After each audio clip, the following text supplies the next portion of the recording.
ang isang golfer matapos muntikan ang mahagip ng isang nag-emergency landing na eroplano sa California. Nagtamo naman ng minor injuries ang nakaligtas na piloto ng eroplano. Mga detalye ng balita, ibabahagi maya-maya.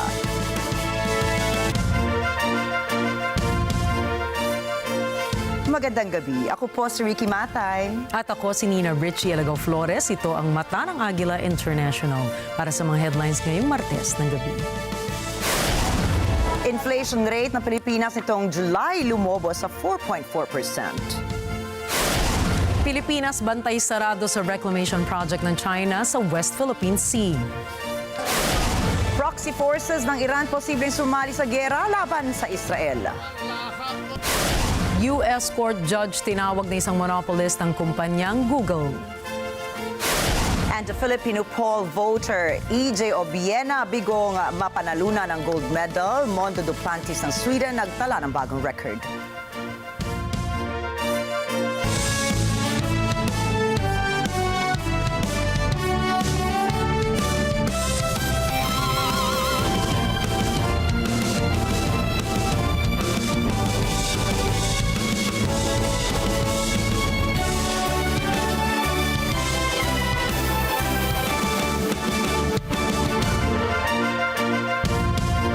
Ang inflation rate ng Pilipinas sa 4.4% nitong buwan ng Hulyo mula sa 3.7% noong Hunyo.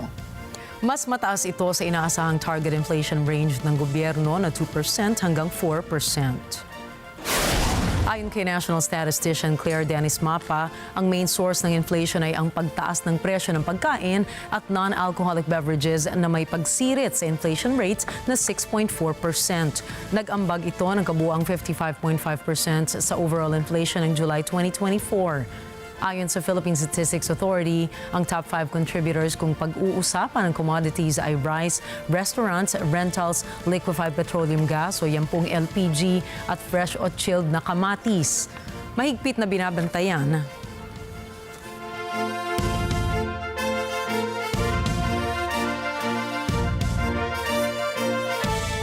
Mahigpit na binabantayan ng Philippine Navy at Philippine Coast Guard or PCG ang tuloy-tuloy na reclamation projects ng China sa pinag-aagawang teritoryo sa West Philippine Sea or WPS. Ayon kay Philippine Navy spokesperson for the West Philippine Sea, Rear Admiral Roy Vincent Trinidad, umabot na sa 3,000 hektarya ang na-reclaim ng China sa 7 features ng inaangking teritoryo nito sa WPS. Kabilang po rito ang Subi Reef na ginawang military base ng China at kumpleto pa sa pasilidad. These are functional military bases. They have already militarized the South China Sea. From the early 1990s when they started putting up fishermen shelters, and then it was mentioned by the narrative of the Chinese Communist Party that these are now for marine scientific research, and then they started the reclamation activities in 2011, 2012, 2013, and then they started stationing military-grade equipment, they started putting up military communications on these islands. They landed the first military aircraft. They placed in their harbor facilities for the PLA Navy ships, the Coast Guard and the Mathay militia. They have militarized the South China Sea. Ang panganiban na Johnson Reef na nasa loob ng exclusive economic zone ng Pilipinas ay kasama rin sa nasabing reclamation activity ng China. Kamakailan din ay may nakitang construction equipment ang Philippine Navy sa Subi Reef, isang palatanda ang patuloy umano ang konstruksyon sa nasabing lugar. Mahigpit na binabantayan ng Philippine Navy at PCG ang Sabina Shoal kung saan naman may mga nakita silang nakatambak na crushed corals. Nakaangkla rin sa Sabina Shoal ang monster ship ng China Coast Guard na patuloy na pinadadalhan ng radio challenge ng PCG at Philippine Navy. Bukod sa monster ship, namataan din na umaaligid sa WPS region ang isang Chinese survey vessel. Ayon sa mga ulat, nagsimula ang aktibidad ng China noong pang taong 1992. Subalit, mula noong 2011 hanggang 2013 ay nagsagawa ang China ng massive reclamation sa WPS at batay po sa pinakahuling monitoring ng PCG. Mula sa 104 na barko noong nakaraang linggo ay umakyat na sa 122 Chinese ships ang namataan ng Philippine Navy sa WPS. 38 dito ang nasa Pag-asa Island, 13 sa Ayungin Shoal, 14 sa Sabina Shoal, 10 sa Bajo de Masinloc at 30 naman sa Iroquois Reef. Sinabi ng NDRRMC na may kabuuang 21 mga lugar sa mga lalawigan ng Bataan at Cavite ang nagdeklara ng state of calamity. Ito ay dahil sa epekto ng oil spill na dulot ng paglubog ng MT Terra Nova. Ayon sa ahensya, kasama sa bilang na ito ang 11 mga bayan at kabisera ng Balanga sa Bataan. Apektado rin ng oil spill ang 7 bayan at 2 lungsod sa Cavite. Sa ngayon, mahigit 25,000 mangingisda sa Calabarzon ang apektado ng MT Terra Nova. Ang MT Terra Nova ay lumubog sa Lamao Point sa Limay, Bataan noong Hulyo 25 sa kasagsagan ng masamang panahon na dulot ng Super Typhoon Karina at Habagat. Tinatayang may dala itong 1,400,000 litro ng industrial fuel oil. Sa ngayon ay patuloy ang operasyon ng Philippine Coast Guard upang kontrolin ang pagkalat ng langis sa dagat ng lumubog na barko.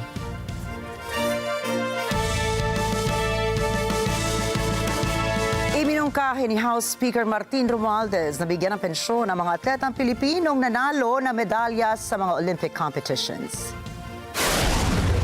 Sinabi ni Speaker Romualdez na hiniling niya sa Kongreso na simulan na ang talakayan tungkol sa karagdagang mga benepisyo para sa mga atletang nanalo na medalya sa Olympics.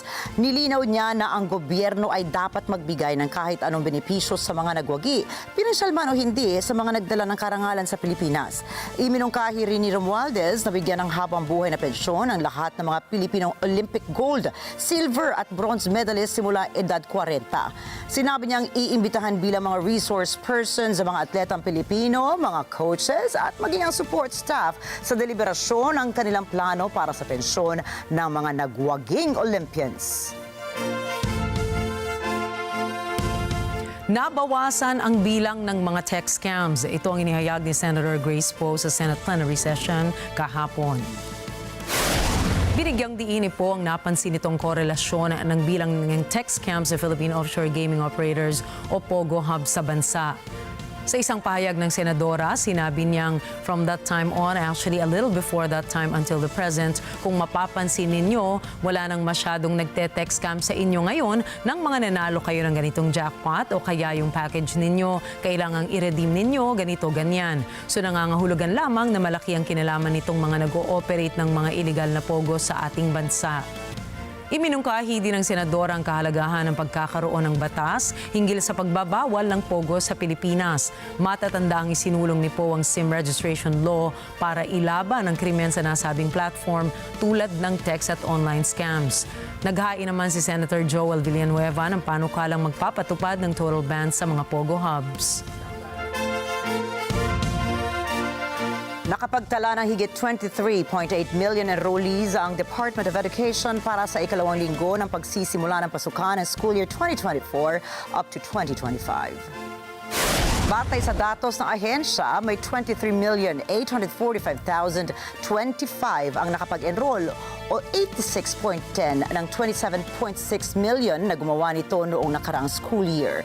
Target po ng DepEd na makuha ang kabuuang 27,722,835 enrollees ngayong pasukan. Samantala, ayon sa pinakahuling monitoring report ng DepEd, nasa 20.8 million students ang naka-enroll sa mga public schools, 2.6 million sa private, 280,736 alternative learning system at 38,277 naman sa state and local universities and colleges. Sa mga hindi pa nakakapag-enroll na mag-aaral ay may panahon pa para gawin ito. Maggugunit ang sinabi ni Education Secretary Sonny Angara na magpapatuloy pa ang enrollment hanggang Setyembre. Nagsalita at nilinaw na ni Golden Boy Carlos Yulo ang mga kontrobersiya na hindi sila nagkakaunawaan ng kanyang pamilya. Sa kanyang video sa TikTok ay kinumpirma ni Yulo na ang kanyang girlfriend na si Chloe San Jose ang dahilan kaya sila nagkatampuhan ng kanyang sariling ina. Ngunit ipinaliwanag ni Yulo sa kanyang ina na magkaiba ang kulturang kinagisna ni Chloe sa kulturang Pilipino. Anya si Chloe ay laki sa Australia, tanggap niya ang pamamaraan nito sa pananamit. Inamin din ni Yulo na totoong ikinasama ng loob niya ang paglilihim ng kanyang ina tungkol sa 6-digit incentives niya noong taong 2022. Pero nais na ring tuldukan ng two-time Olympic gold medalist ang mga kumakalat na issue. Kaya panawagan ni Golden Boy sa kanyang ina, itigil na ang hindi pagkakaunawaan at sa halip ay manalangin, mag-move on, magpasalamat at ipagdiwang na lamang ang kanyang pagkapanalo at pagsisikap ng lahat ng Pilipinong atleta sa 2024 Paris Olympics. Maraming salamat po. Ina-acknowledge ko po yung pagka-congratulate niyo sa akin. Ang message ko po sa inyo na mag-heal kayo. Mag-move on. At napatawad ko na kayo long time ago po. Pinagpipray ko na maging safe kayo palagi at nasa maayos kayong kalagayan dyan lahat. Tigilan na po natin to at i-celebrate na lang po natin yung mga ginawa po ng paghihirap, pagsasakripisyo ng bawat atletang Pilipino dito sa Olympics. Susunod, mga nagpoprotesta sa Bangladesh may gustong iluklok bilang bagong Prime Minister. Proxy forces ng Iran nakahandang gumanti laban sa Israel. At survey says Donald Trump nanguna kay Kamala Harris sa head-to-head elections. Yan at iba pang mga balita sa pagbabalik ng Mata ng Agila International.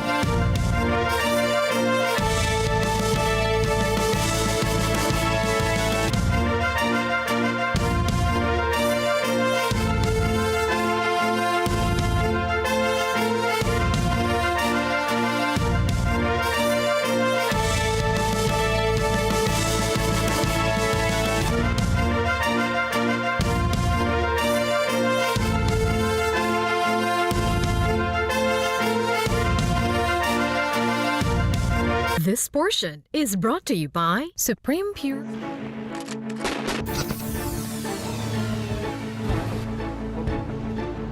Tingnan mo. Mga Mars, sasabihin ko na sa inyo ang totoo. Yung mga anak mo! Ang totoo? Mahirap pala magsabi ng totoo. Si Muning talaga yung tumalon papunta dyan sa pangahit eh. Kuya, clear! Clear, dali! Hanggat kayang magtago, itatago. Okay na. Sure kayo? Kaya lang, walang lihim na hindi nabubunyag. Aamin kaya mga nagsisinungaling? Ba't parang kinakabahan kayong tatlo? Aminin! Gusto niyong malaman ng mga tumitinding kaganapan? Malapit na yan! Sabado, alas 7 ng gabi, dito lang yan sa... Sunday 25! May bumibili ba ng gumamela chips mo? Actually, ito, kahit isa walang nabenta. Ba yan? Guys, baka naman gusto nyo umorder, oh. Ay, okay na po. Perfect na po yung isang kape sa amin. Isang kape? Kanina pa kahit sige, Diba? isang kape lang talaga. Kaya ka walang down payment na ibibigay kasi kung babayaran mo 50,000 a month. Kaya mo ba yun? Ha? Ikaw ba gusto mo ba siya mas walang kotse? Parang ayaw sumagot na. Naman po pwede, sa iba na lang kayo tumambay. Finally! Naubos din yung pasensya niyo. Ano ibig sabihin? Let's get together. Sunday 25. Sunday 25.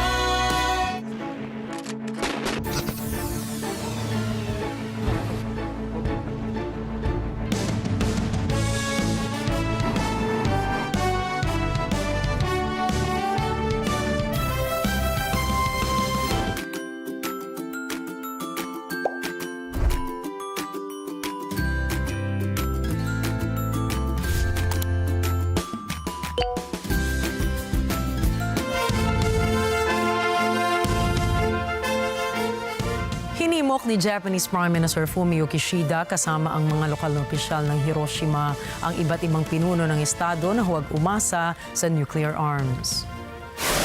Ang panawagang ito ay ginawa sa ika-79 na anibersaryo ng pagbomba ng Estados Unidos sa Hiroshima at Nagasaki. Sabi nito na huwag sanang gamitin ang nuclear na armas bilang panakot sa kabila ng giyera ng Russia at Ukraine at na tumataas na tensyon sa Middle East at Timog Silangang Asya. 核兵器のない世界の実現に向けて努力を着実に積み重ねていくことは唯一の戦争被爆国である我が国の使命です。ロシアによる核の威嚇等により核軍縮をめぐる情勢は一層厳しさを増しています。しかし核兵器のない世界への道のりがいかに厳しいものであったとしても、我々はその歩みを止めるわけにはいきません。Isang araw bago ang memorial ay pinatibay naman ng Washington ang kanilang pangakong pagpapalawak ng kanilang proteksyon sa Tokyo, kasama na rin ang paggamit ng atomic weapons kung kakailanganin. Malaking pagbabago ito sa naturang posisyon ng Japan na matinding tumututol sa paggamit ng ganitong klaseng armas. Noong August 6, 1945 ay hinulog ng Estados Unidos ang Little Boy atomic bomb sa Hiroshima na pumaslang sa mahigit 140,000 people sa Hiroshima. 3 araw naman makalipas ay hinulog naman ang Fat Man sa Nagasaki na ikinasawi naman ng halos 70,000 people. Nanawagan ang mga nagpoprotestang estudyante sa Bangladesh na si Nobel Peace Prize laureate Muhammad Yunus ang siyang mamuno sa isang pansamantalang gobyerno sa kanilang bansa. Ang panawagang ito ay nangyari isang araw matapos mag-resign at tumakas mula sa Bangladesh si Prime Minister Sheikh Hasina dahil sa sunod-sunod na kaguluhan sa Dhaka. Sinabi ng figurehead president at ng military chief ng Bangladesh na dapat ay makabuo sila ng isang pansamantalang gobyerno sa lalong madaling panahon. Anila, ang temporary government na ito ang siyang mangangasiwa sa mga bagong halalan. Samantala, nagpahayag si Yunus ng kanyang kahandaang pamunuan ang kasalukuyang kalagayan ng Bangladesh. Matatanda ang nakatanggap ng Nobel Prize si Muhammad Yunus noong taong 2006 para sa kanyang trabaho sa pagpapaunlad ng microlending. Si Yunus po ay matagal ng kalaban ni Prime Minister Hasina sa Bangladesh, lalo na at inakusahan ng administrasyon ni Hasina si Yunus ng korupsyon. 28 akusado sa paglabag sa human rights sa Belarus ang pinatawan ng European Union o ng EU ng sanctions. Ayon sa EU, may kaugnayan kay Belarusian President Alexander Lukashenko ang mga akusado, kung kaya't naglabas sila ng freeze order upang hindi magalaw ng mga prosecutors at mga husgado ang kanilang mga assets sa bangko. Anila, ang mga inilabas na desisyon ng mga akusado ay politically motivated sentences. Bukod sa freeze order ay may travel ban ang mga akusado sa 27 states ng EU. Kabilang din sa mga nabigyan ng sanctions ay ang mga matataas na opisyal sa Interior Ministry ng Belarus. Naniniwala ang EU na sina Lukashenko at ang mga akusado ay responsable sa malawakang political persecution at unlawful arrests sa Belarus. Nakatutok ang Estados Unidos, Brazil, Mexico at Colombia sa sitwasyon ngayon sa Venezuela. Ang mga bansang ito, kasama ang iba pa ay sa Latin America, ay humihingi ng malinaw na resulta ng botohan sa nakarang eleksyon na ginanap sa Venezuela. Pearl Rogasyon sa balita. Sinabi ni U.S. State Department spokesman Matthew Miller na nakikipag-ugnayan ang Estados Unidos sa Brazil, Mexico at Colombia ukol sa daan pasulong o path forward para sa Venezuela matapos ang pangungwestiyon sa naganap na eleksyon doon kamakailan. Ani Miller, patuloy silang nananawagan sa Venezuela para sa transparency o kalinawan ng tali ng mga boto. Where we are today is we are in close contact with our partners in the region, especially with Brazil, Mexico, and Colombia, about a path forward. We continue to urge the Venezuelan parties to begin discussions on a peaceful transition back to democratic norms. We continue to call for transparency and the release of detailed tally votes, while recognizing it's been over a week since the election, and any release of those votes would require close scrutiny given the potential for tampering or manipulation in that time frame. Sa kawangis na panawagan, hinihingi rin ng Brazil, Colombia at Mexico ang buong resulta ng eleksyon noong 28 ng Hulyo. Hanggang sa ngayon, wala pa rin tugon ang electoral authorities ng Venezuela. Samantala, pinroklaman nitong Pangulong muli si Nicolas Maduro na papasok na sa ikatlong termino nito. Ayon sa US, wala ng kredibilidad ang pagkapanalo di umano ni Maduro dahil sa sinasabing electoral manipulation. Binuksan din ng US ang pinto para sa panibagong sanctions laban sa Venezuela. Dagdag ni Miller, ang panawagan nila ng transparency ay bilang respeto para sa mga mamamayan ng Venezuela. You know, this is a question about respecting the will of the Venezuelan people. And as we concluded, and you saw in the statement that we released last week, when you look at the tallies that the opposition made public, it's clear that even if every outstanding vote came back from Maduro, it wouldn't be enough to overcome the advantage that Edmundo Gonzalez had, and obviously saw the report in the Washington Post concluding the same thing over the weekend. And so we're going to continue to push for respect for the will, or the will and the votes actually of the Venezuelan people. Pearl Rogacion para sa mata ng Agila International. Trusted, connected, on point. Magsasagawa ng investigasyon ng Venezuela laban sa mga lider ng oposisyon upang maghimok ng kilos protesta kaugnay ng naganap na eleksyon. Que ya estamos precalificando a varios de estos detenidos los delitos como instigación pública, obstrucción de vías públicas, instigación al odio, que se castiga severamente en este país, resistencia a la autoridad, y en los casos más graves, terrorismo. Y a todos obviamente se les está dictando privativa de libertad. Ang pag-anunsyo ni Attorney General Tarek Saab ay nasundan naman ng liham na inilabas sa social media platform X na pinalabas ng kanyang kalabang kandidato na si Edmundo Gonzalez at ang pinuno ng partido na si Maria Corina Machado na nananawagan na makiisa sa taong bayan at respetuhin ang eleksyon na napanalunan di umano ng kanilang partido. Nosotros no caemos en provocaciones. La violencia está allá porque es el único recurso que les queda. Nosotros no respondemos cayendo en provocaciones. Nosotros no agredimos. Pero se venció.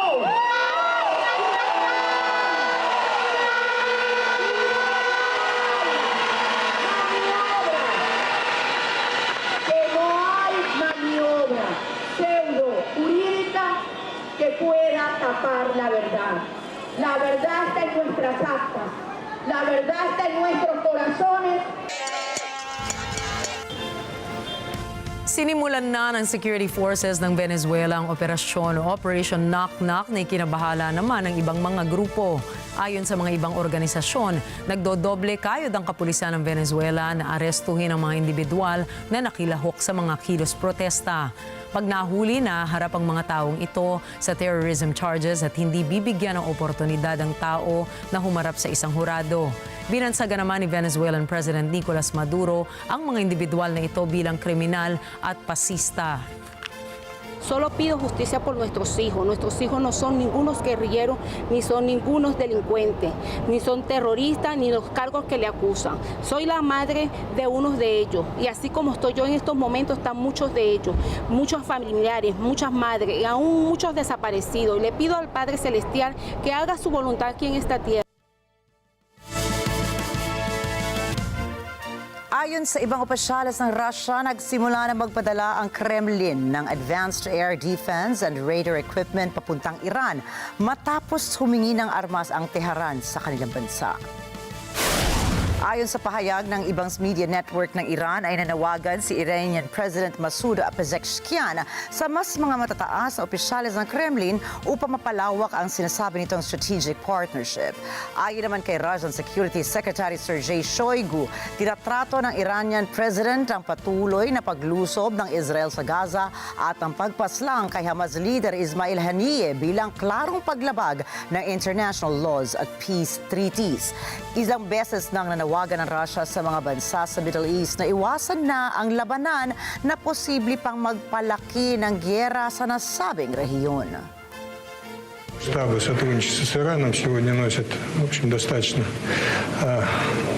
широкий характер и очень высокие темпы наращивания этого сотрудничества. Идут по всем сферам, в сфере экономики, в сфере транспортного сотрудничества. Конечно, те вопросы, которые рассматривались на встрече с вновь избранным президентом и с секретарем Совета Безопасности, они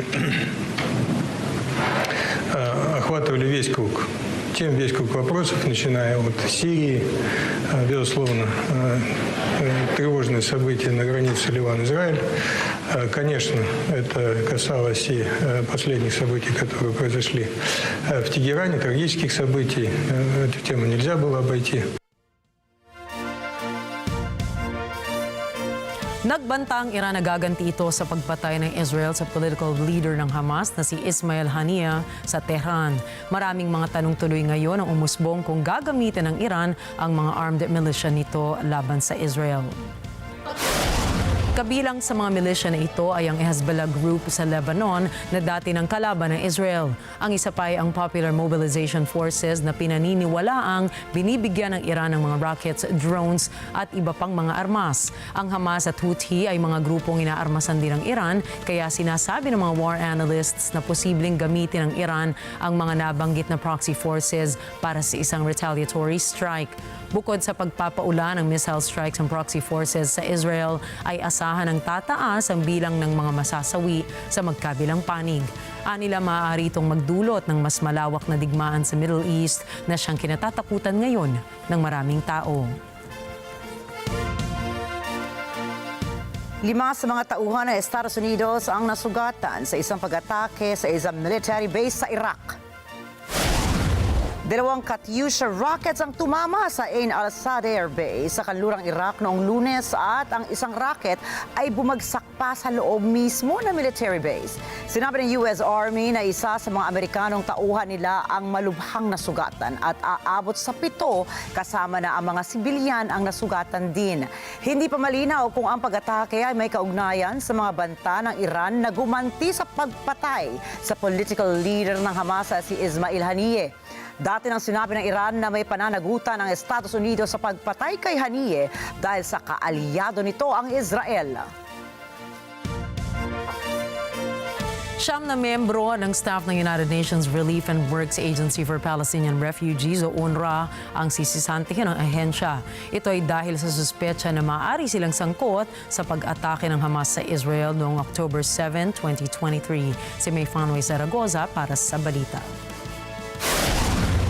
Ayon sa tagapagsalita ng UNRWA na si Farah Haq, supisyente ang ebidensya laban sa 9 na staff members na ito upang masabing maaari silang sangkot sa naganap na pag-atake ng militanteng grupong Hamas sa Israel noong Oktubre 7. Like I said, for 9 people, the evidence was sufficient to conclude that they may have been involved in the 7th of October attacks.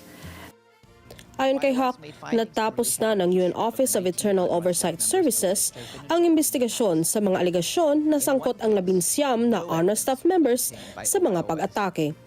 Anya, sa isang kaso walang ebidensyang nakita at sa 9 pang iba, kulang anyang ebidensya. Ngunit sa 9 na sisisantihin, malakas anyang ebidensyang naipakita. Now, we have found out of those 19 that in 10 cases, there's either no information or insufficient information to support the allegations of their involvement in the October 7th attacks. The 9 for whom there is sufficient information will be terminated, and that of course includes some who had been terminated earlier as in the immediate aftermath of the reporting. Ani Hawk, ang 9 na ito ay puro kalalakihan. Dagdag pa nito, anumang partisipasyon sa pag-atake ng Hamas sa Israel ay pagtataksil sa trabahong ginagawa ng ahensya para sa mga Palestino. For us, any participation in the attacks is a tremendous betrayal of the sort of work that we are supposed to be doing on behalf of the Palestinian people. Inilunsad ng UN ang investigasyong ito matapos akusahan ng Israel ang UNRWA ng 12 staff nito ay sangkot sa pag-atake ng Hamas sa Israel. Noong Marso, sinabi ng Israel na 450 sa UNRWA staff ay operatiba ng militar sa Gaza terrorist groups. May 32,000 na empleyado ang UNRWA, 13,000 sa mga ito ay nasa Gaza. Mayfanway Zaragoza para sa Mata ng Agila International. Trusted, connected, on point. Sa election battleground state ng Arizona, nagpahayag ng kanilang suporta para kay Vice President Kamala Harris ang mga long-time Republicans doon. Anila, hindi dapat itanggi ang katotohanang hindi kayang mamuno bilang Pangulo ng Estados Unidos ang kandidato ng Republican Party na si Donald Trump. Narito pang report ni Michelle Verzonilla. Nangampanya noong Lunes si Democratic presidential candidate Kamala Harris sa swing state ng Arizona. Layunin niyang ligawan ng mga botanteng Republicans na siya ang piliin sa Nobyembre at hindi si Donald Trump. Sa isang news conference, umapila ang samahang Republicans for Harris Arizona chapter sa independent at dating Trump voters. Ayon kay Mesa Mayor John Giles, kailangan tanggapin na ng kanilang partido kung sino ang karapat-dapat na mamuno. Anya, ito ay si Harris at hindi ang kandidato ng Republican Party na si Trump. And I think the time has come for us as Arizona Republicans to admit the obvious and to start saying the quiet part out loud, which is that our party's nominee is not qualified for office and that we need to vote for the adult in the room, and that is Kamala Harris. Si Giles na nag-endorso kay Harris kamakailan ang magsisilbing chair ng bagong buong advisory committee ng Estado. Si dating State Representative Robin Shaw naman ang magsisilbing co-chair nito. Ayon kay Shaw, inakala niya noon na magiging mabuti si Trump sa bansa kung kaya't ibinoto niya ito noong 2016. Ngayon ay pinagsisisihan niya ang desisyon niyang iyon. Over the past few years, I have witnessed, as you all have, a significant shift within our party. A shift that has moved us away from the foundation we once held dear. In 2016, I voted for Donald Trump, believing as a businessman outside the Beltway that he would break up the gridlock that paralyzed our nation's capital. But looking back, I regret that vote. Binanggit ni Shaw ang kaibahan ng dalawang kandidato. Si Trump na isang convicted criminal at si Harris naman na ginugol ang kanyang karera sa pagtatanggol sa hustisya. Donald Trump, a twice rejected by his own Congress, somebody who is a convicted criminal, somebody who basically tried to overthrow an almost 250-year standard of government.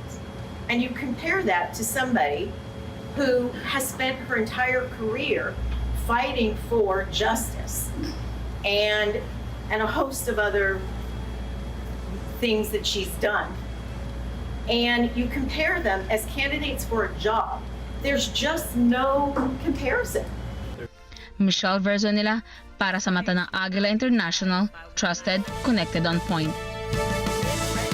Survey says nangunguna si dating US President Donald Trump sa presidential preference poll ng isang sikat na pahayagan. Ayon sa resulta ng poll na ipinalabas ng Wall Street Journal, nangunguna si former President and current Republican candidate Donald Trump laban sa kasalukuyang Vice Presidente ng Estados Unidos at ang current Democratic Party delegate na si Kamala Harris sa isang 49-47% split.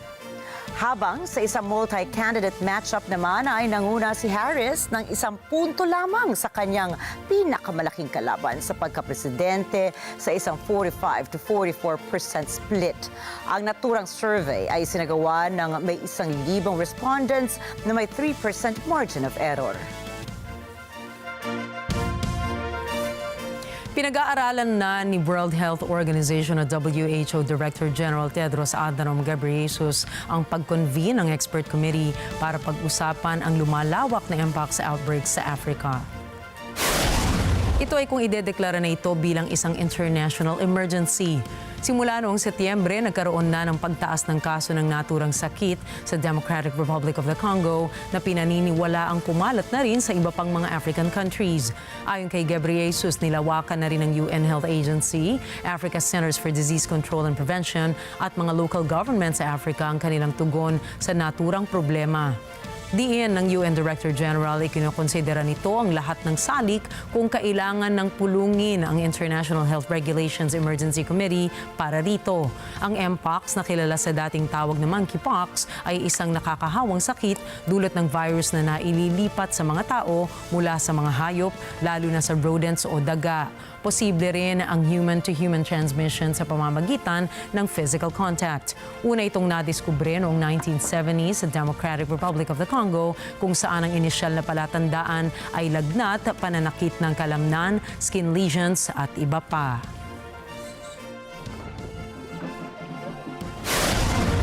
Susunod, stocks ng Japanese Nikkei nakabawi matapos ang pagbagsak. Korte sa US tinawag na monopolist ang kumpanyang Google. At mga Pinoy, ipinagmamalaki ang pagkapanalo ni Olympic gold medalist Carlos Yulo. Mga detalye ng mga balita sa pagbabalik ng Mata ng Agila International.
Bosleng, ako po si Venus. Ipinanganak po akong maganda base pa lang sa aking pangalan.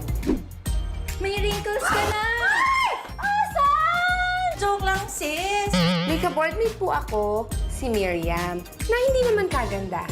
Sige maiwan ko muna kayo. Uy, sandali Miriam. Para sa'yo yung mga bulaklak na ito. Judgmental match. Love, Bosleng, and Tali. Tuwing linggo, dito lang sa Net 25. Let's net together sa Net 25.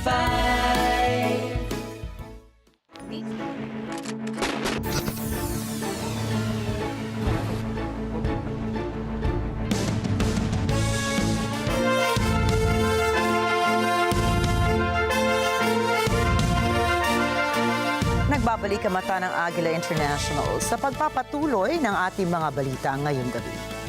Nalubog sa tubig ang Northern Florida dahil sa bagyong Debbie. Alamin po natin ang mga detalye mula kay Bernhard Gonzaga. Binaha ang Northern Florida noong Lunes dahil kay Tropical Storm Debbie na dumaraan papuntang Georgia at Carolinas. Ayon sa forecasters, bitbit nito ang isang linggong pagbuhos at malasako ng mga pagbaha. Lumubog ang bayan ng Suwannee, isang fishing village malapit sa Gulf of Mexico. Nagmistulang ilog ang mga kalye habang nagtatambak ng tubig si Debbie sa Gulf Coast. Ngunit nabawasan na ang hanging bitbit nito matapos sumampas sa estado noong Lunes bilang Category 1 hurricane. Ayon sa Hurricane Center, inaasahang tutuloy si Debbie patungong Atlantic sa Martes ng gabi at lalakas muli pabalik at hahagupitin naman ang Georgia at South Carolina sa pagtatapos ng linggo. Bernhard Gonzaga para sa Mata ng Agila International. Trusted, connected, on point. Naku naman, munti ka ng mahagip ang isang golfer na isang nag-emergency landing na eroplano sa California.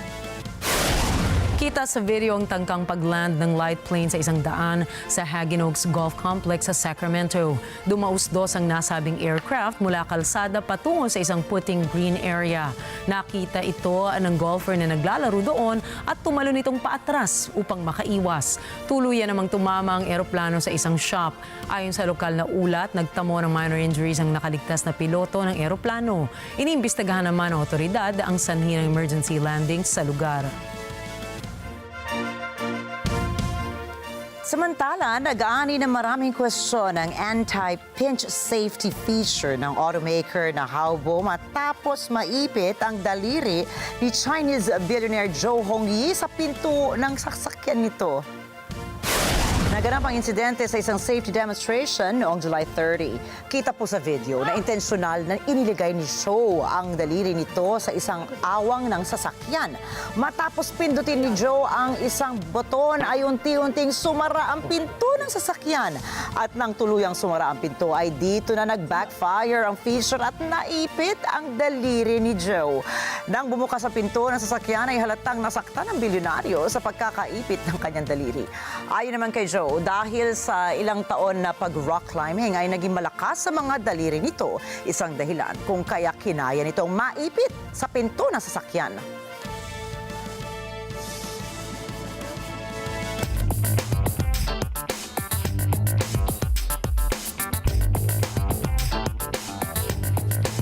Magmula sa pinakamalaking loss na naitala ng Japanese benchmark stock na Nikkei ay bumawi naman sila isang araw lang ang lumipas.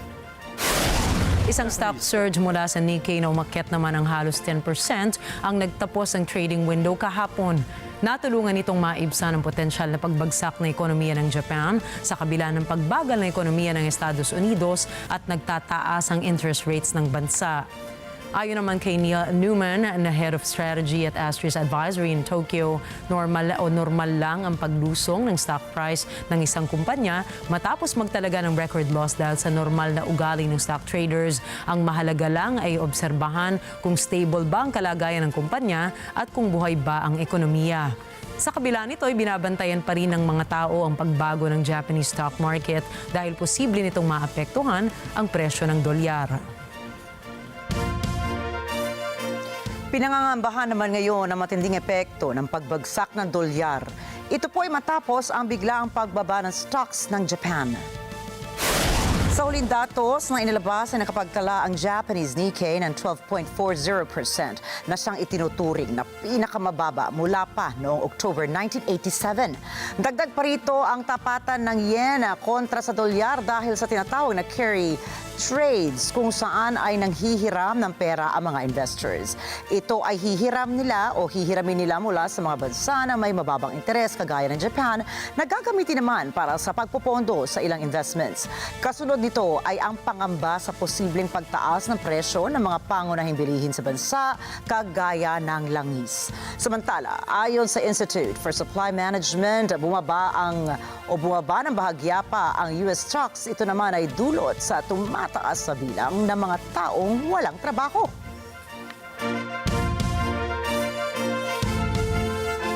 Dahil sa labis na init ng panahon, lumalakas ang negosyo ng pag-e-export ng mga produktong pampalamig na gawang China. Alamin natin kay Cherry Recolizado kung ano-ano ang mga hot na cooling products na ito.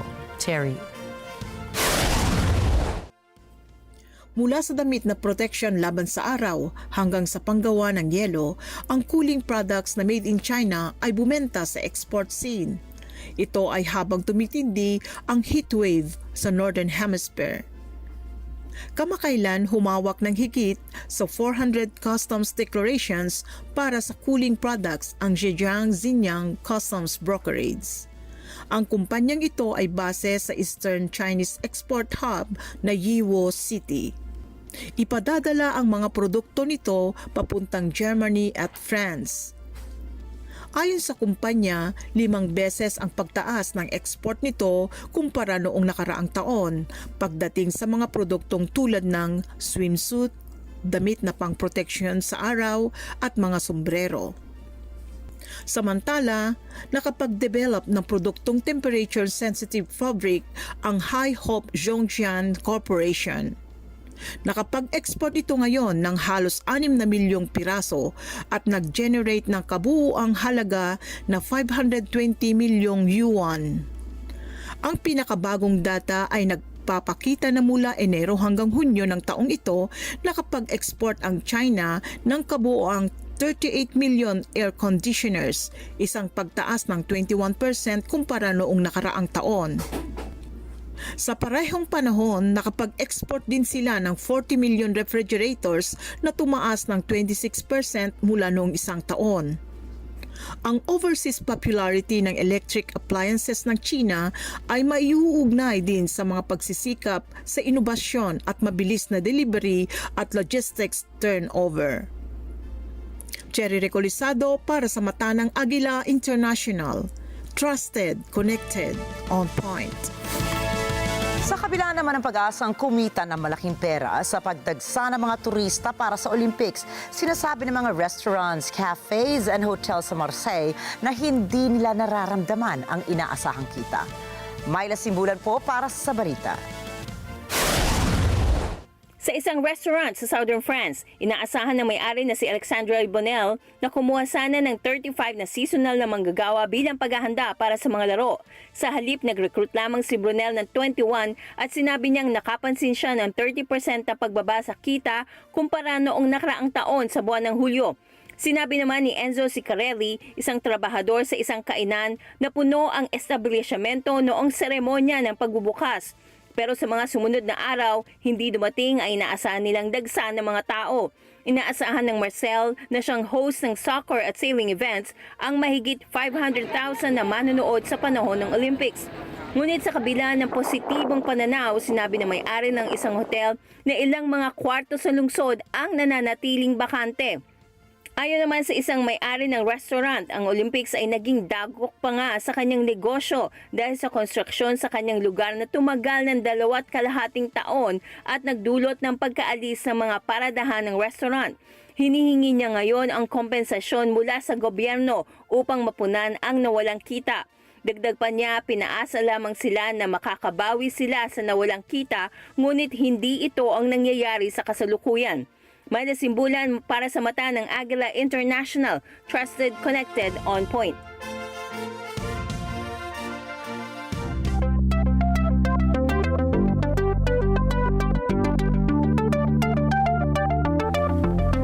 Nasa 160,000 members ng SAG-AFTRA ang muling nagkilos protesta dahil sa Artificial Intelligence o AI. Sinimula ng Screen Actors Guild ang kilos protesta noong July 26 matapos na hindi umusad ang panibagong kontrata para sa interactive media and video games. Nais ng SAG-AFTRA na maprotektahan ang mga video game artists mula sa pagkakaroon nito ng digital replicas. Kasama na rito ang voice-over actors at movement performers. Dahil sa makabagong gamit ng generative AI ay hindi na kinakailangan ang initial input ng mga video game actors. Ayon sa negosasyon, nais ng Screen Actors Guild na sumang-ayon ang bargaining committee ng mga video game publishers sa Interactive Media Agreement o IMA tulad ng Activision, Take-Two, Insomniac Games, WB Games at iba pa. Pero ayon sa SAG-AFTRA, hindi pumayag ang mga kumpanya sa kung anong uri ng performer ang magiging eligible para sa AI protection. Git naman ang mga kumpanya ay sobra-sobra ang hinihinging kondisyon ng Screen Actors Guild.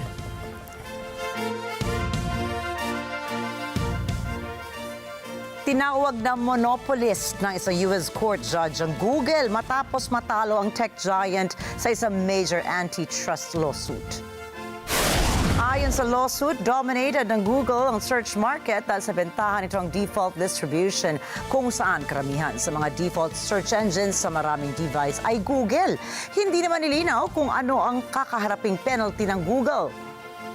Higit sa antitrust case ni Google ay kasalukuyan namang humaharap sa isang 13.6 billion euro lawsuit ang parent company nito na Alphabet. Ang kasong ito ng Alphabet ay dahil naman sa anti-competitive behavior nito sa ad tech space. Subalit, para sa mga analysts, posibleng maging dahilan para paghiwalayin ang tech giant sa maliliit na entity ang magiging hatol ng korte laban sa kumpanya. Halimbawa nito ang naging verdict ng isang US district judge sa Microsoft Microsoft na mahati ito sa dalawang hiwalay na kumpanya noong taong 2000. Na-overturn naman ng US Court of Appeals ang nasabing hatol kung saan napunta ito sa ibang settlement. Sa panig ng Google, hindi ito nagbigay ng pahayag sa naging pagkatalo sa kaso. Subalit sinabi naman ni Alphabet President of Global Affairs Kent Walker, aapela ang kumpanya sa naging hatol ng korte. Naibalik muli ang nasa 50 taong gulang na kantang Only Fascination. Ito ay matapos gamitan ng Artificial Intelligence o AI. Isinulat ang kanta ni Des Caulfield noong 1970 kasunod ng pagkakabuwag ng kanilang grupo na JSD. Nadiskubre naman ang tape nito ng kanyang pamilya kung saan ay napagdesisyonan nilang ipaayos ito.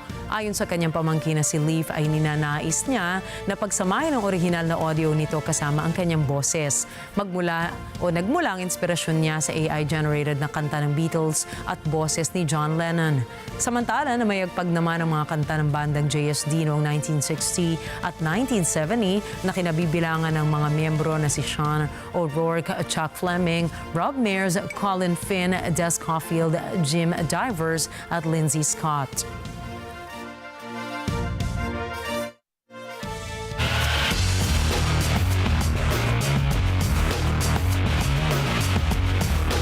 Dalawang gintong medalya ang iuuwi ni Filipino gymnast Carlos Yulo mula sa Paris 2024 Olympics men's floor at men's vault. Tunay pong makasaysayan ito para sa ating bansa dahil ito po ang ikalawa at ikatlong Olympic gold medal ng Pilipinas. Tinanong ng ating US team ang mga Pinoy at PhilAms doon kung ano ang kanilang pakiramdam para sa tagumpay ng kababayan nating si Golden Boy Yulo. Narito ang kanilang mga damdamin. While Paris, France might be 4,600 miles away from the United States, Filipinos and Filipino Americans living here in the U.S. have reason to celebrate as they share their reactions to gymnast Carlos Yulo winning not one, but 2 gold medals, a historic milestone for their home country of the Philippines. Let's hear what these viewers have to say. It's a history in the making. So we're so proud of him. Also here in the Corpus Christi, all the Filipinos, the Filipino community supports him. When I found out that the Philippines won gold in the Paris Olympics, I was so happy. Congratulations, Carlos Yulo, you made us all proud. I was crying in the process, because it's like I am so proud. I'm so proud of one of our Filipino people, gold medal in the Olympics. Here at Washington, D.C., as an OFW, I'm so proud kay Carlos Yulo for winning the gold medal sa 2024 Olympics. He only proved na iba ang Pinoy. The perseverance, the dedication, and the eagerness to bring honor to our home country. Go Pinoy!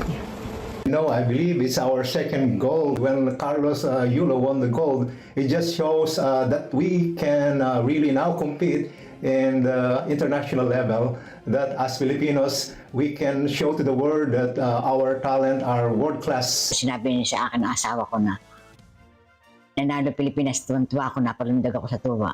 Biro mo sa dinami ng mga lumaban siya ang nanalo. It's overwhelming actually. Watching that video kind of gave me that proud moment, and I kind of want to cry for him because it's so awe-inspiring, and I'm just really proud that I'm a Filipino. As somebody who's lived overseas a little over half of my life, I think it's just amazing to see your kababayan, take that stage and then just raise the flags. Carlos Yulo, thank you for raising the Philippine flag, and thank you for putting us on that stage right there. We are with you as you have received your gold medals, and we are just so proud of you. Meanwhile, stay tuned for further updates. Jane Catherine Gregorio, Mata ng Agila International. Trusted, connected, on point. Hindi naman napigilan ni world number 2 pole vaulter EJ Obiena ang maluha matapos mabigo sa pagkakasungkit ng medalya sa Paris Olympics 2024. Nagtapos si Obiena sa ika-4 na pwesto dahil bigo ito sa kanyang attempt sa 5.95 meter mark. Hindi niya nalampasan sina Emmanuel Caralis ng Greece, Sam Kendricks ng US at Mondo Duplantis ng Sweden. Pero ayon sa mga sports analysts ay malaking improvement pa rin ang final standing ni Obiena sa Paris dahil malaki ang itinalo nito mula sa pagiging 11th place finisher nito sa Tokyo Olympics. Gaya ng inaasahan ay nakamit naman ni Duplantis ang gintong medalya at gumawa pa ito ng record-breaking 6.25 meter mark. Talo man si Obiena ay panalo pa rin ito sa puso ng maraming Pilipino, lalo na at matapang niyang tinanggap ang kanyang pagkatalo sa Olympics. Humingi rin ng paumanhin ito sa mga sumuporta sa kanya. Gayunpaman ay nangako si Obiena na siya ay magbabalik sa mga susunod na laban. Binigyang pugay din ng world number 2 si Golden Boy Carlos Yulo dahil sa 2 gintong medalya na naipanalo nito para sa Pilipinas. Viral man po ngayon ang isang bata dahil sa angking talento nito sa pagmamaneho. Kilala si Xiao Ziyan ng Tianjin, ang pinakabatang lisensyadong racing driver ng bansang China. Sa edad na 5 taong gulang pa lamang ay nakamit na nito ang rank 27 sa larong EA Sports WRC, isang racing simulator game. Kita sa video ang aktwal na paglalaro ni Xiao Ziyan. Mapapansin sa setup na nakaupo ang bata sa isang modified driving seat para madama ang real-time motion habang nagmamaneho ang isang individual.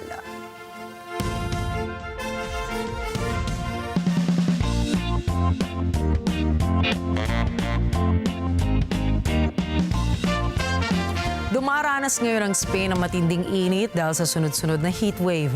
Kaya naman sa Catalonia, isang water park para sa mga aso ang nagbibigay sa mga ito at sa kanilang mga may-ari ng swak na lugar para magtampisaw, magpalamig at subukan ang kanilang galing sa long jump competition. Narito ang istorya mula kay Yolanda Aspiras.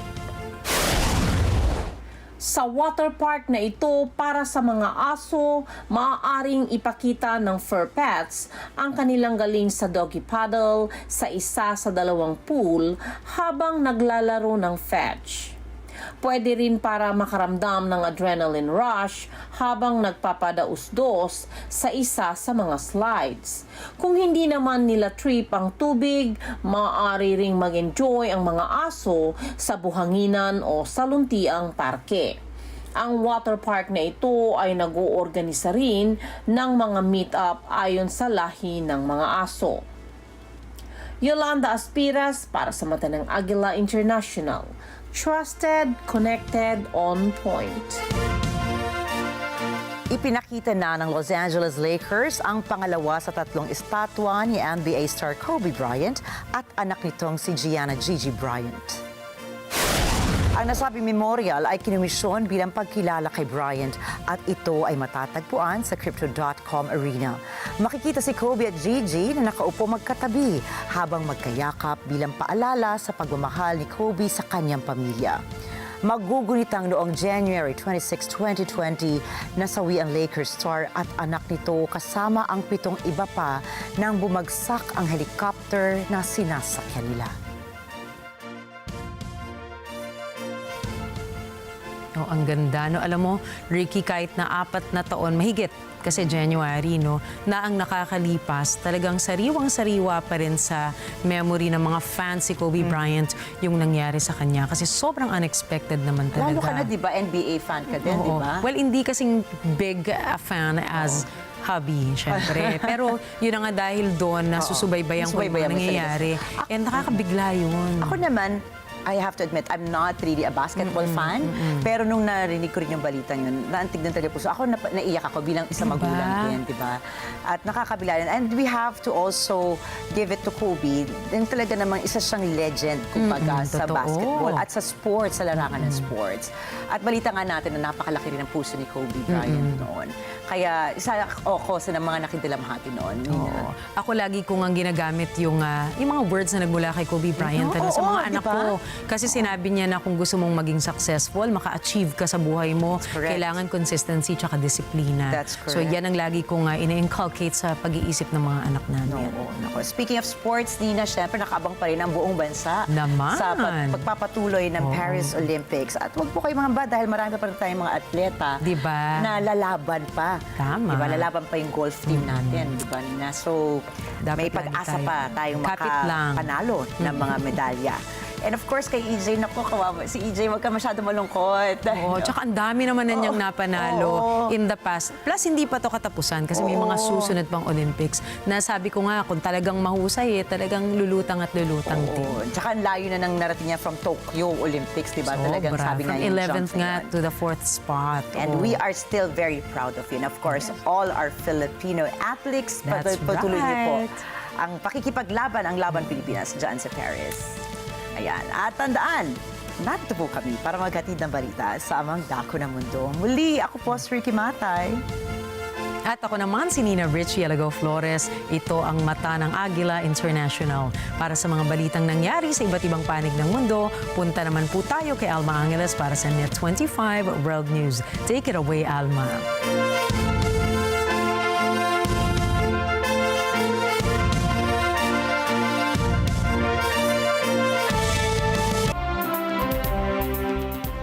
Thank you, Nina and Rikki. This is Alma Angeles, and you're watching Net 25 World News. Here are tonight's top story.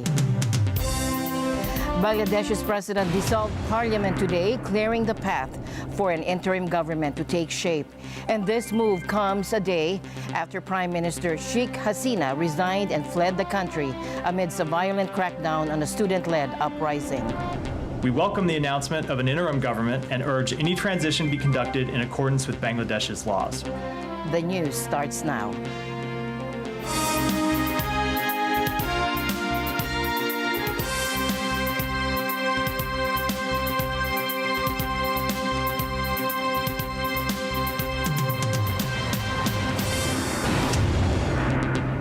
Bangladesh Prime Minister Sheikh Hasina resigned and fled the country on Monday after hundreds of people were killed in a crackdown on demonstrations that began as protests against job quotas and swelled into a movement demanding her ouster. Take a look.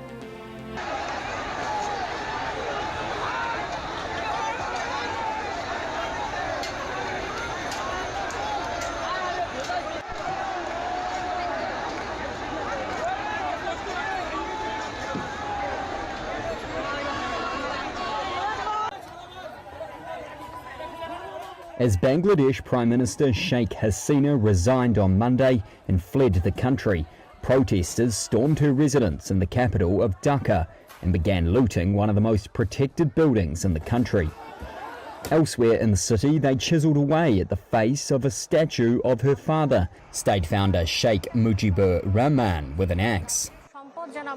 India's ANI news agency said 76-year-old Hasina landed at a military airfield near Delhi. Reuters could not immediately verify this, but commercial tracking services showed a Bangladesh Air Force plane leaving the country and flying west before it disappeared. The news of her exit was delivered by Army Chief General Waqar Uzzaman in a televised address. He said after a discussion with political leaders, an interim government would be formed.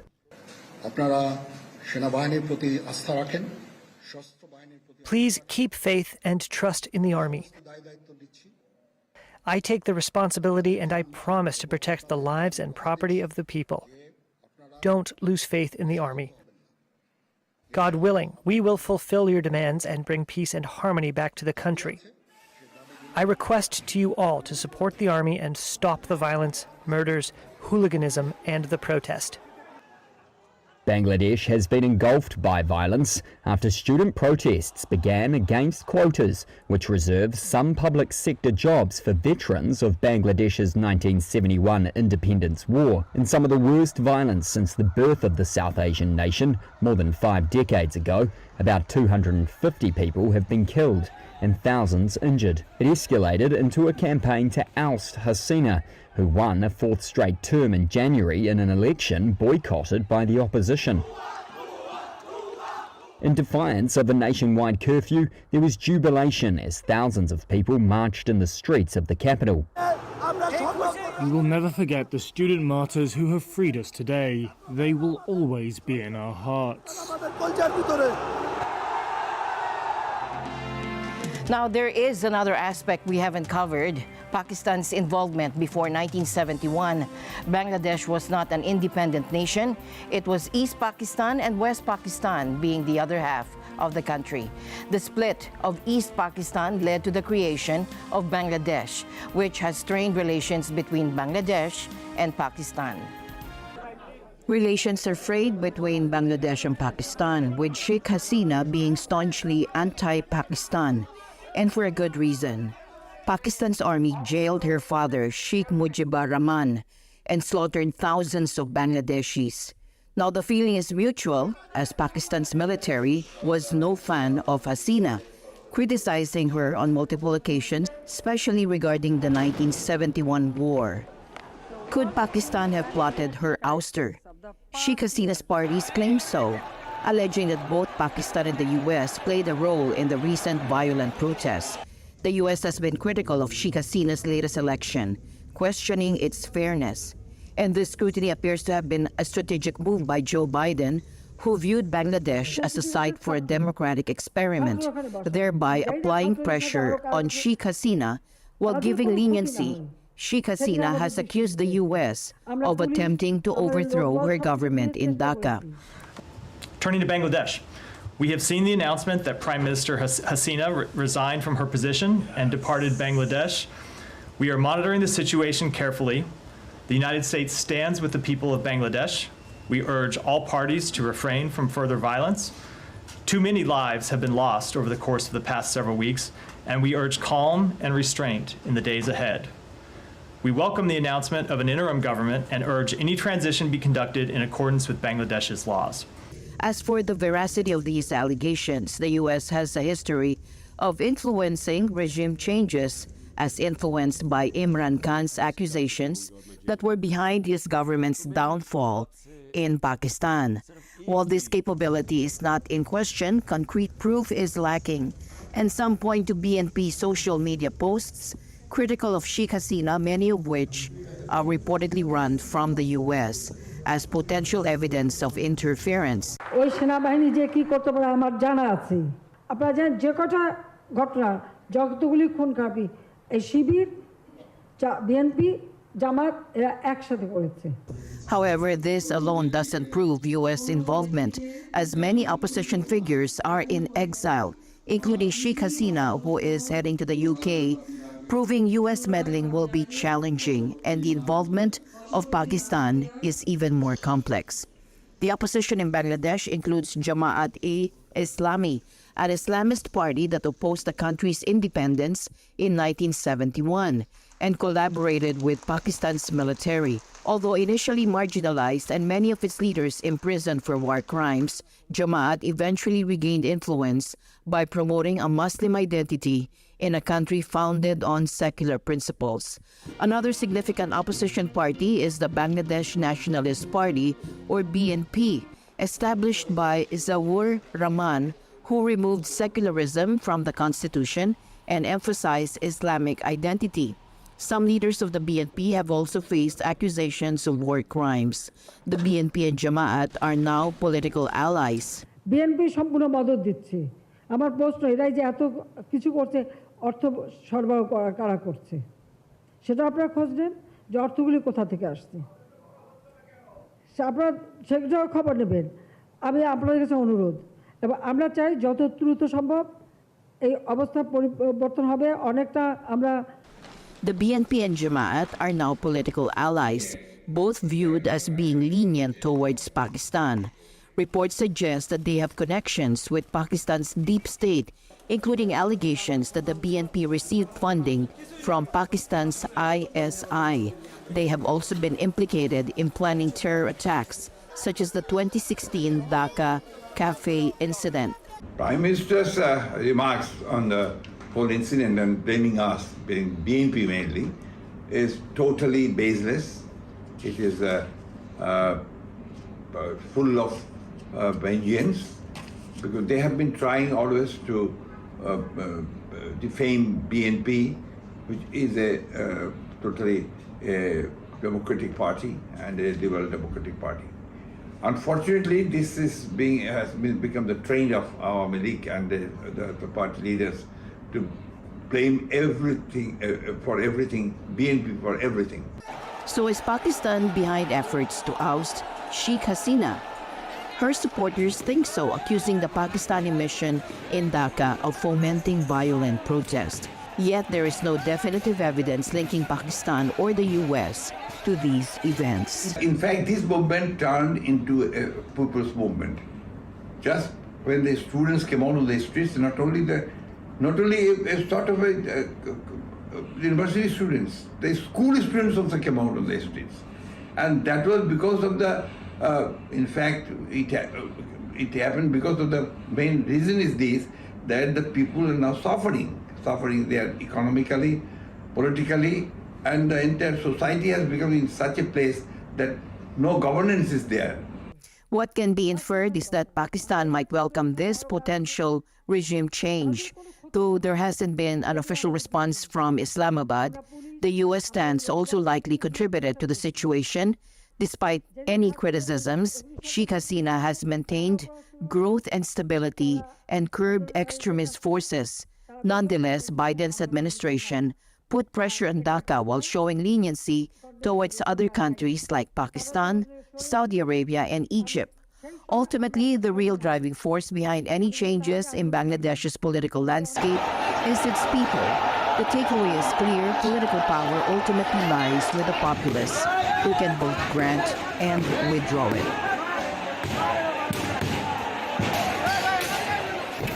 British Prime Minister Keir Starmer said violent protesters who had targeted Muslim communities would swiftly face the full force of the law as he sought to quell days of anti-immigration rioting.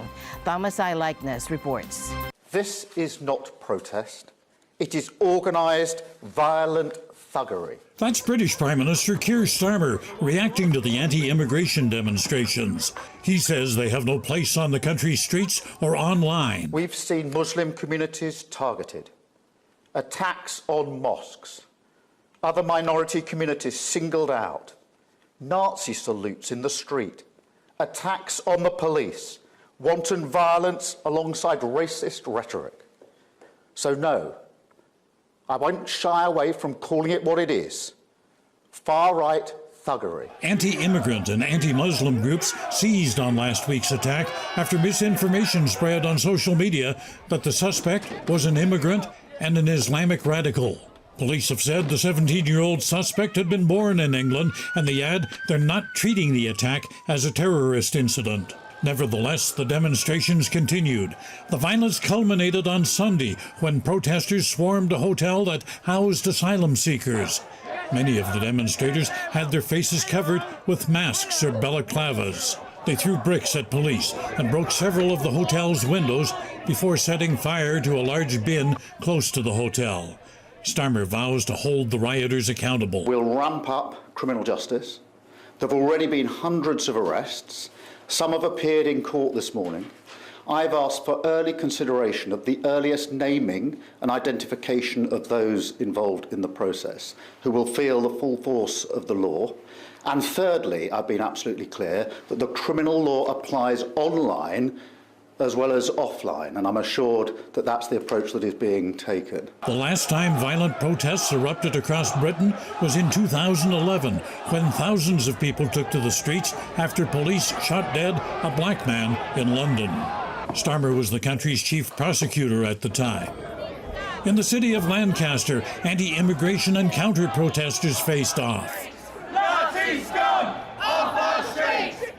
And in the community of Hull, locals cleaned up the mess left behind by the rioters and expressed their disgust. Embarrassed before this morning, disgusted, and wanted to take some action. I've got a little boy. It's the world I want him to grow up in. The thing is that, they're blaming for nothing else. I came over here on a student visa. I paid all of my NHS fees, visa fees and everything. I'm still working full time. I'm paying the full tax. So I'm working myself. I'm not getting any benefit from the government.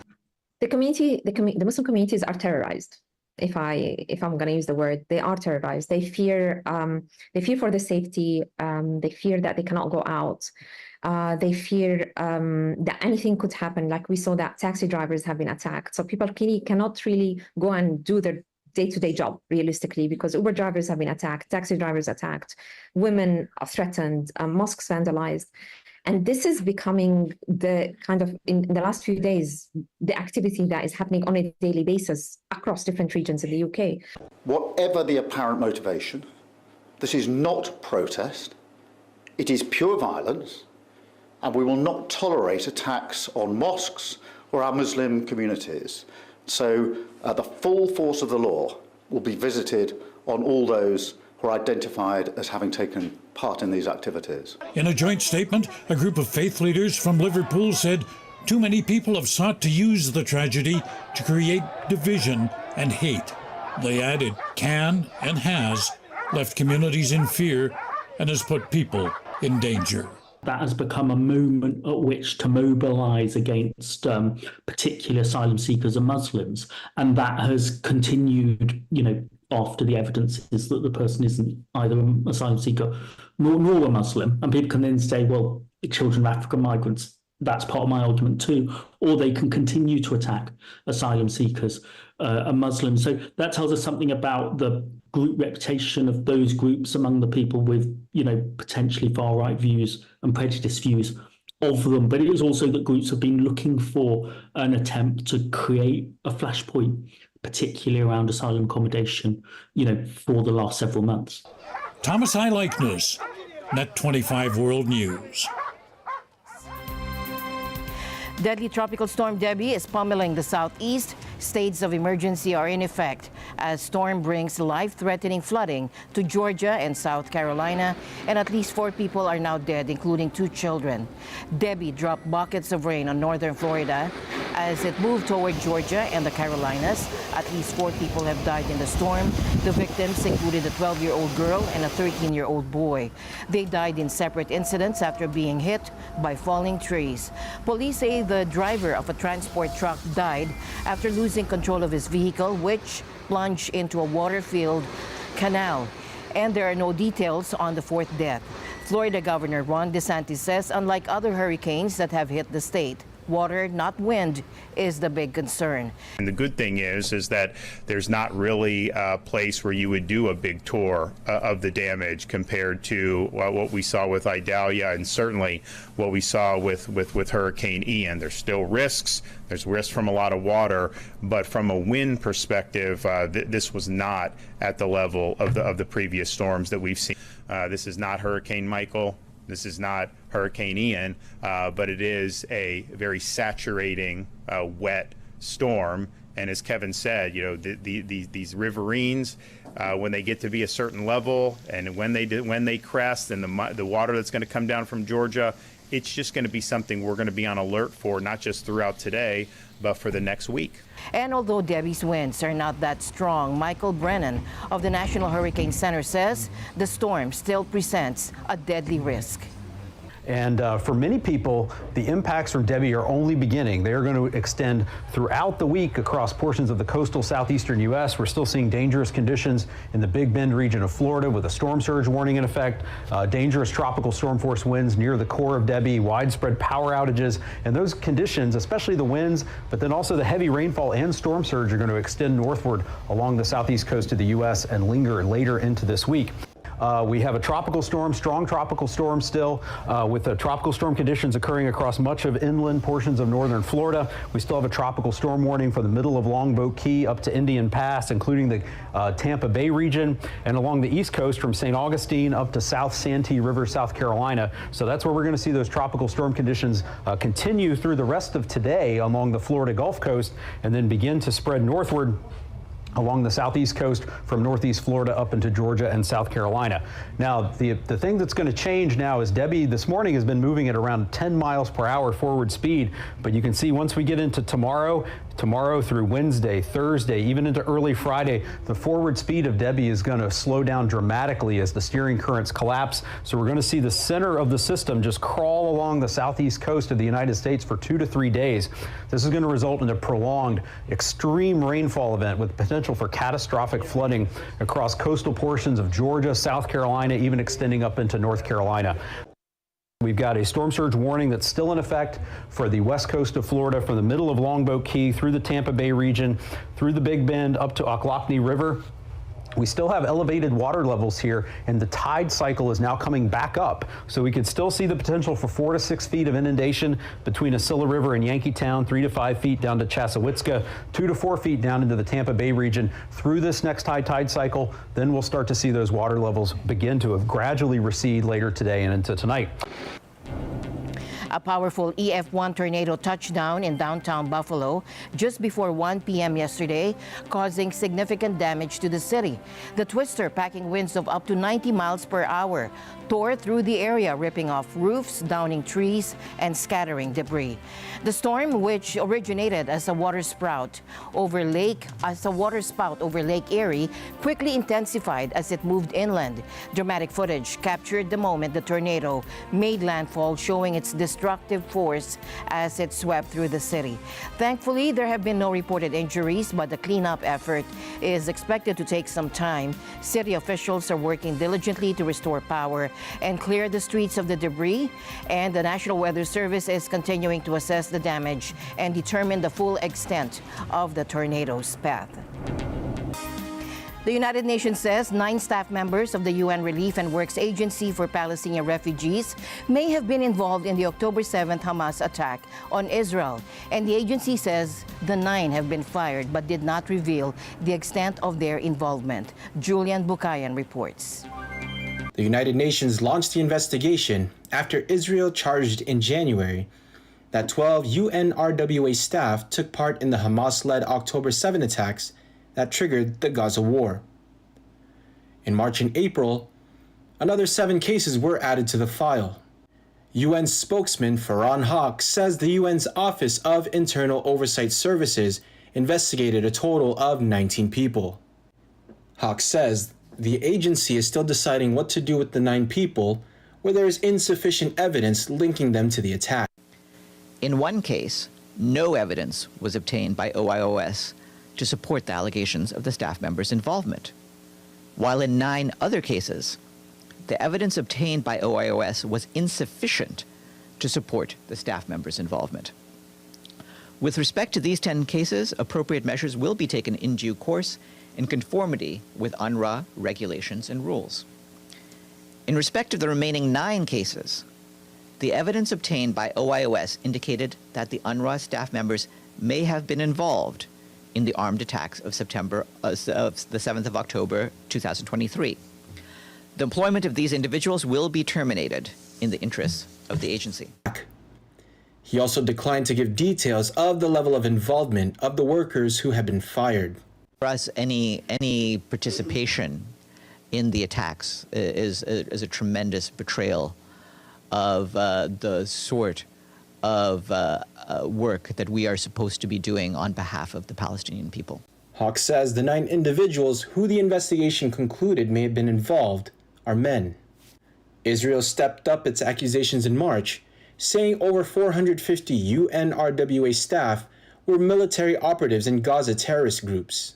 UNRWA employs 32,000 people across its area of operations, 13,000 of them in Gaza. Shortly after the UN announcement, Israeli military spokesman Nadav Shoshani posted on X saying your relief agency has officially stooped to a new level of low, and it is time that the world sees your true face.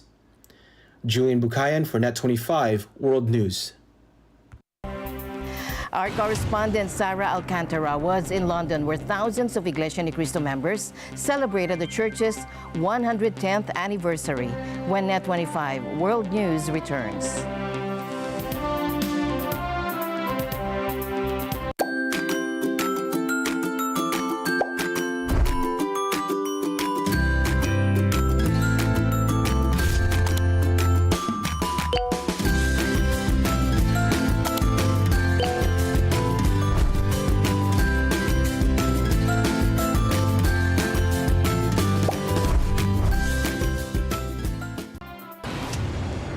Asian shares bounced back A relief rally as markets opened today, recovering from the brutal sell-off a day earlier after central bank officials said all the right things to soothe market nerves. Asian equities had slumped on Monday as investors moved out of risky assets on worries the Federal Reserve's protracted fight against inflation may have pushed the U.S. economy too close to a recession. Associate Professor of Finance at RMIT University, Angel Zhang, said she believed a U.S. recession was not on the cards, pointing to solid GDP, a certain degree of strength in the labor market, and the expectation of an upcoming interest rate cut from the Federal Reserve. Take a look. Absolutely. I think there are 4 key reasons why this is happening. So first and foremost, I would say that it is due to the worse than expected drop number and a slowdown in manufacturing activities in the United States. Because as we know, United States is the biggest market in the world. So when the United States sneezes, the global market tumbles. So I think that's the first reason. And the second reason is due to the results of the tech firms. There have been disappointing financial results from major tech firms such as Amazon, Alphabet, and Intel, which has led to significant share sell-offs in the market. I think the third reason is due to that's the slowdown in global economic activities. We've been seeing data from Japan, from Germany, as well as other areas in the world, which coupled with rising interest rate have added to the uncertainty. Last but not least, it is the ongoing geopolitical tension in the Middle Eastern countries that have further added to the uncertainty, which is why we are seeing the global market turmoil in the last few days. In my personal opinion, I don't think recession is on the card. So first, despite market volatility, I would say that the GDP growth remains around 3% per year-over-year, indicating a slightly growing economy. Meanwhile, Japan commemorated the 79th anniversary of the U.S. atomic bombing of Hiroshima today. In a solemn ceremony, Japanese Prime Minister Fumio Kishida emphasized Japan's commitment to a world free from nuclear weapons. Speaking at the event, Prime Minister Kishida highlighted Japan's unique position as the only country to have suffered a nuclear attack during a war. Kishida acknowledged the growing difficulties in achieving nuclear disarmament, citing the increasing nuclear threats posed by Russia. 核兵器のない世界の実現に向けて努力を着実に積み重ねていくことは、唯一の戦争被爆国である我が国の使命です。ロシアによる核の威嚇等により核軍縮をめぐる情勢は一層厳しさを増しています。しかし核兵器のない世界への道のりがいかに厳しいものであったとしても我々はその歩みを止めるわけにはいきません。Tensions, Japan's call for a nuclear-free world serves as a reminder of the devastating impact of nuclear weapons and the urgent need for disarmament. And finally, in our news, our correspondent Sarah Alcantara was in London, where thousands of Iglesia Ni Cristo members celebrated the church's 110th anniversary. Sarah. July 27, 1914 is a significant date for the members of the Iglesia Ni Cristo. This year marks their 110th anniversary, and in honor of this momentous milestone, we are here in the north of England to join the celebration of this joyous occasion. From its humble beginnings in the Philippines, this church's dynamic growth has reached great heights. Now established in over 165 countries and territories, with members comprising of various race and ethnic backgrounds and increasing every year. This anniversary celebration is a culmination of months of practices, appreciating the lyrical talents and artistic flair of the performers in music and dance, all of which are original Iglesia Ni Cristo compositions. This production is a joint collaboration of the members from all across Great Britain who have come together to celebrate this momentous anniversary. The concert was vibrant and uplifting, leaving a captured crowd of audience who thoroughly enjoyed the experience. All of our brothers and sisters, I could see how much they labored for their practices and you can see they did really well. It's amazing. I really enjoy myself, and my granddaughter also enjoy herself too. The kids enjoyed it. It was really good, absolutely good. You could tell the program started, and that was it. You know, it blew us away. So thank you for our friends for inviting us. It just shows when the church continues to grow and being able to have these sort of activities where we see the different talents of our brethren. It just inspires me to keep pressing forward. I feel extremely blessed that I was able to be a part of this special occasion. Even though the practices were long and hard, it all worked out. The church's continuous progress and its triumphant growth is truly inspirational.